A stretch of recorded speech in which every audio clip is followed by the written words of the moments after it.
It does seem like the rotations are probably going to be more like a traditional team in that sense this year. Last year they went deep into their bench in the playoffs, deeper than most teams would probably expect to go. As far as the guys who are deeper down on the roster, is there going to be a lot of opportunity for people like Gershon, Yabusele, Daniel Tice here from overseas, even Semi? A lot of people really excited to see Semi, including myself. Are those guys going to be just kind of chomping whatever they can get in blowouts, or are they going to be involved in some way, like we saw James Young sometimes get more involved over the past few years, Jerebko, some of the guys lower on the bench in this past team? Yeah, I mean, anytime, look, I think I was talking to someone in their front office in Las Vegas about Baynes, and I thought that Baynes was going to be the starting center on opening night, and he told me probably not. And I thought Baynes would be more of kind of the replacement for Amir Johnson as a spot starter.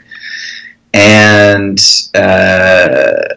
basically, he kind of viewed him more as the Tyler Zeller insurance big, which we'll see how that plays out. But I think as injuries will obviously have a factor throughout an 82-game season. The Celtics resting players, keeping minutes down. Any of those guys that you named, I think, may be able to carve out a role. I talked about Baynes earlier because I think those other three guys that you talked about are more interesting as small ball fives who can switch a little bit maybe. Yeah. They're longer, they're stronger, they're more athletic.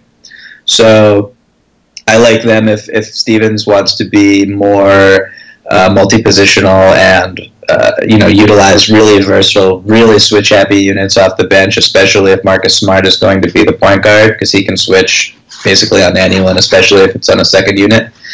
So I really like that aspect, so maybe they can get a role there. But honestly, it's just there's so many options with this team. I do not envy Brad's task of trying to figure out what works best.